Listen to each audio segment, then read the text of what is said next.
Female hi, I'm Sasha. I never thought I'd be the type of person to seek revenge, but when someone crosses a line that shouldn't be crossed, especially when that someone is your own mother, you start to see things differently. Sasha, honey, I need you to watch the boys tonight, Mom said, not looking up from her phone as I walked into the kitchen after school. Her voice had that sugary tone she used when she wasn't really asking. Tonight? I told you I have my study group for the AP history exam, I replied, opening the fridge to grab a snack. We've been planning this for weeks. Mom finally looked up, her perfectly manicured nails still tapping away at her screen. Well, plans change. Richard and I have reservations at Bellini's. It's our 6-month anniversary. Richard. My mother's new husband of exactly 3 months. The man who'd moved in with his 2 sons, Aiden and Cody, ages 8 and 10. The man who'd somehow convinced my mother that his children were angels, despite evidence to the contrary. Can't you get Mrs. Landry from next door? She usually watches them, I suggested, trying to keep my voice level. Mrs. Landry is visiting her daughter. Besides, you live here too. You should contribute. I closed the fridge door a little harder than necessary. I contribute plenty. I do my own laundry, clean my room, help with dishes, and maintain my grades. Babysitting Richard's kids wasn't part of the deal. My mother's expression hardened. The deal? There is no deal, Sasha. We're a family now. No, you and Richard decided you're a family. You didn't ask me. This attitude needs to stop, Mom said, standing up. Richard has been nothing but kind to you.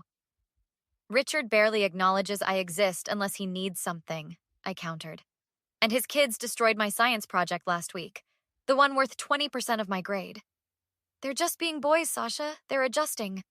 And what about my adjustments? What about my needs? I could feel my voice rising. Dad's only been gone 2 years, and suddenly I'm supposed to... Don't bring your father into this, Mom snapped. This isn't about him. Everything's about him. Or rather, how quickly you decided to replace him. The kitchen fell silent. My mother's face had gone pale, then flushed with anger. You will watch the boys tonight, she said finally, her voice dangerously quiet. And we'll discuss your disrespect when I get home. I can't miss this study group, Mom. My grade depends on it. Your grades will be the least of your worries if you don't start showing some respect for this family. I grabbed my backpack. I have to go. Mia's waiting for me at the library. Sasha, don't you dare walk out that door. But I did. I walked out and spent the afternoon at the library with my best friend Mia, venting my frustrations.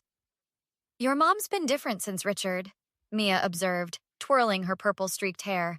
Like, not in a good way. Tell me about it, I sighed. She acts like I'm the problem for not embracing my new brothers who put gum in my hair while I was sleeping. Mia winced. That haircut actually turned out cute, though. Not the point, I grumbled. I can't be there tonight. I can't deal with those kids. Stay at my place, Mia offered. My mom won't mind. Your mom's the best, I said gratefully. But I should at least go home and grab some stuff. That was my mistake. When I got home at 6:30, the house was dark. I tried my key in the lock, but it wouldn't turn. They'd changed the locks. I knocked, called, texted. Nothing. Through the living room window, I could see Aiden and Cody playing video games. They saw me, pointed, and laughed. It was 28 degrees outside, and I was locked out. I called my mom 17 times before she answered. Where are you? I demanded, my teeth chattering. Enjoying my anniversary dinner, she replied coolly. Since you refuse to help the family, you can find somewhere else to stay tonight. Maybe it'll teach you about responsibility. You locked me out? It's freezing. You should have thought about that before walking out. Actions have consequences, Sasha. That's when I knew something had fundamentally broken between us. My own mother had locked me out in the cold to teach me a lesson about babysitting children who weren't even my responsibility. You're right, Mom, I said, my voice steady despite the cold. Actions do have consequences. Remember that? She seriously locked you out? Trevor, my dad's old friend and a family lawyer, looked shocked as we sat in his office the next day. I'd spent the night at Mia's, and her mom had been livid when she heard what happened. Yes, I have the texts to prove it, I said, sliding my phone across his desk. And the neighbor's security camera caught me knocking for 20 minutes.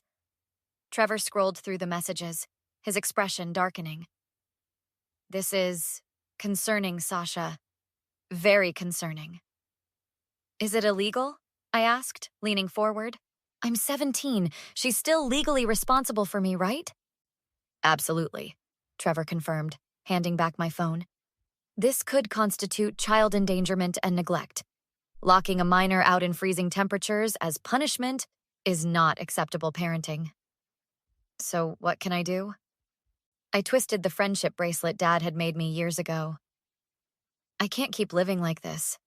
Ever since Richard moved in, it's like I don't matter anymore. Trevor sighed, removing his glasses. Have you spoken to your grandparents about this? Your dad's parents? They live in Florida now. I don't want to burden them. Trust me, they'd want to know. But there are other options. We could file for emancipation or... The door opened, and Trevor's assistant, Vanessa, poked her head in. Sorry to interrupt, but I pulled those records you asked for. She handed him a folder. Everything on Richard Keller for the last 5 years. Richard Keller? I repeated. You looked into him? Standard procedure, Trevor said casually, though his expression was anything but. I like to know who I'm dealing with. Vanessa lingered. Should I tell her about the other cases? Trevor seemed to consider this, then nodded. Sasha deserves to know. What other cases? I asked, looking between them. Vanessa sat down. Your mom's husband has a pattern. He's been married 3 times before your mother. Each marriage lasted less than 2 years. 3 times? I felt my stomach drop. Mom said he was only married once before. That's what he tells everyone, Vanessa continued. But here's the interesting part. Each marriage followed the same pattern. He targeted single mothers with assets, house, savings, good job. Then he moved in with his kids, created tension, and somehow ended up with a significant portion of the assets in the divorce. He's a con artist, Trevor said bluntly. He finds vulnerable women, love bombs them, then manipulates situations to create conflict, usually between the mother and her children from previous relationships. My mind was racing. The locks, the constant conflicts with his kids, making Mom choose between him and me. Classic isolation tactics, Trevor confirmed. And I'd bet money that he's been influencing your mother's financial decisions too. Mom did mention they opened a joint account, and she's talking about putting his name on the house deed, the house Dad left for us. Trevor and Vanessa exchanged looks. We need to move quickly, Trevor said. Are you willing to file a formal complaint about being locked out? It could trigger an investigation? Will my mom get in trouble? Despite everything, I hesitated. Your mom is a victim too, Sasha, Vanessa said gently. Sometimes people need a wake-up call. What about his ex-wives? Have you talked to them? Not yet, Trevor said. But that's an excellent idea. If we can establish a pattern. I want to talk to them, I insisted. If anyone can convince Mom, it would be other women who've been through this. Trevor looked uncertain. That could complicate things legally. I don't care. This isn't just about me anymore. It's about protecting Mom too, even if she doesn't see it. After some discussion, Vanessa made some calls. By the end of the day, I had contact information for 2 of Richard's exes who were willing to talk. Just be careful, Trevor warned as I was leaving. Document everything. And Sasha, where are you staying tonight?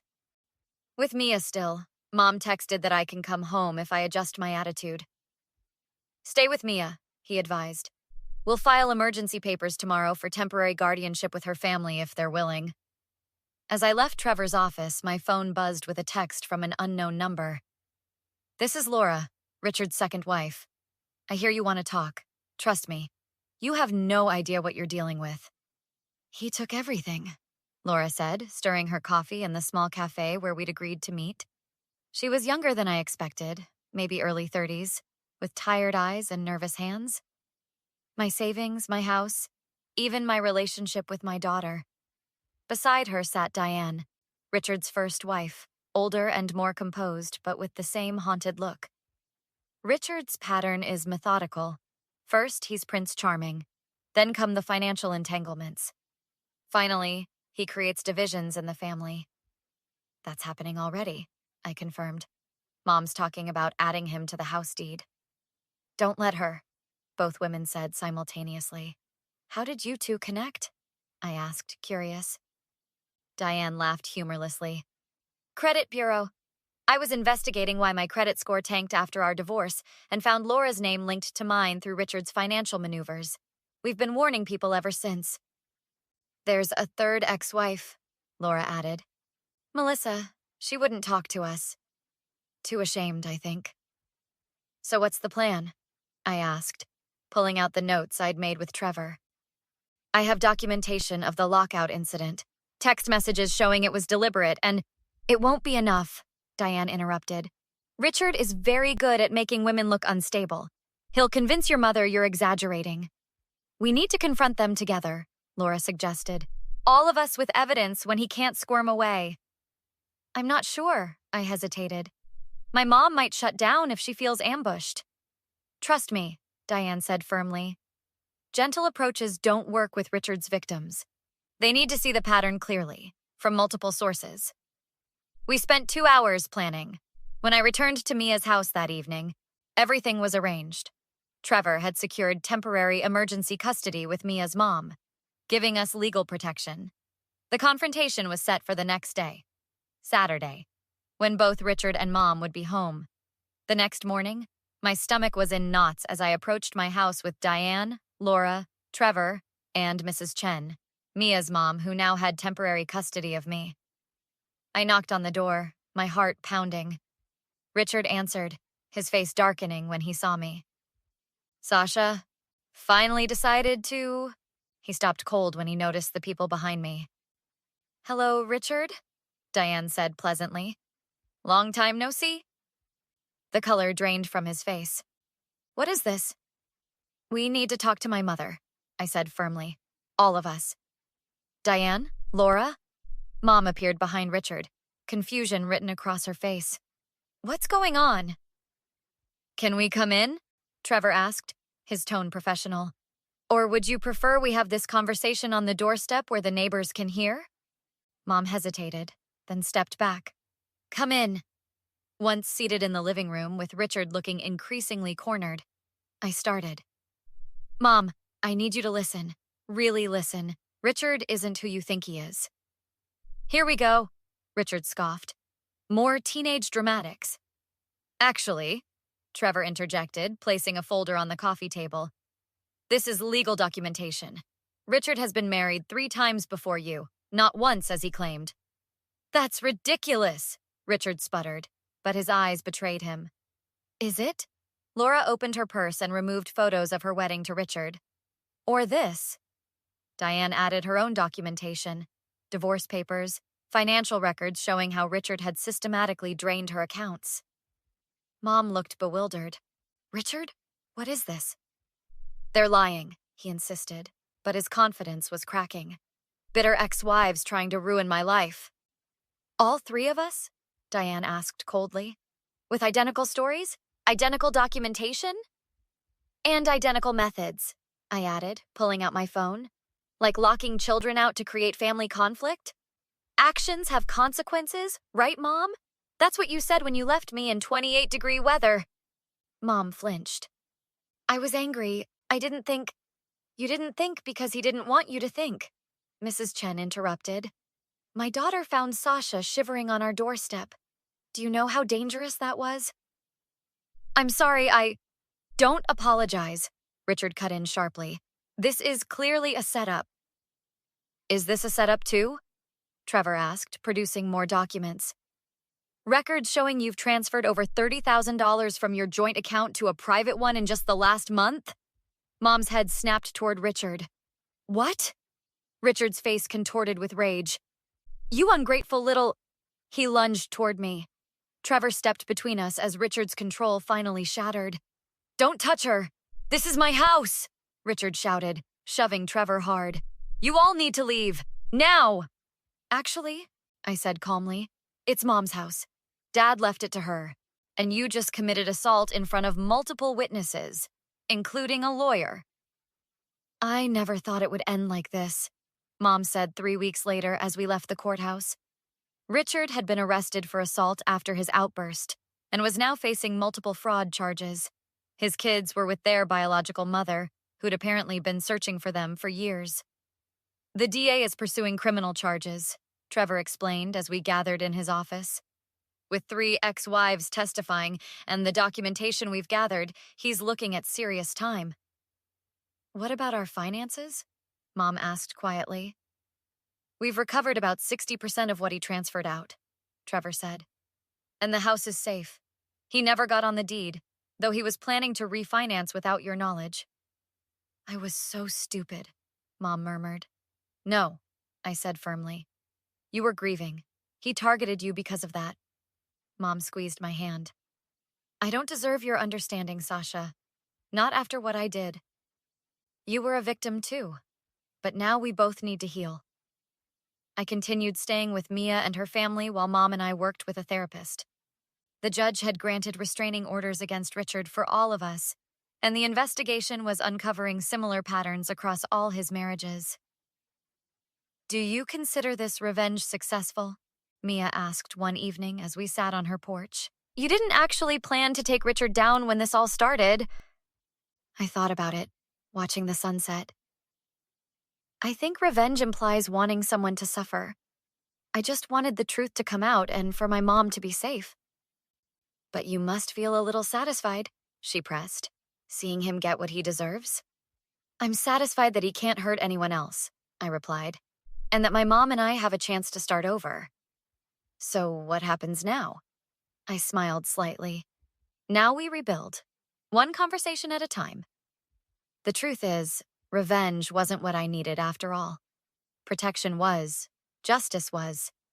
And sometimes those look remarkably similar but feel entirely different.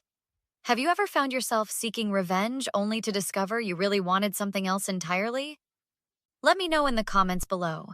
And don't forget to like and subscribe for more stories like this one.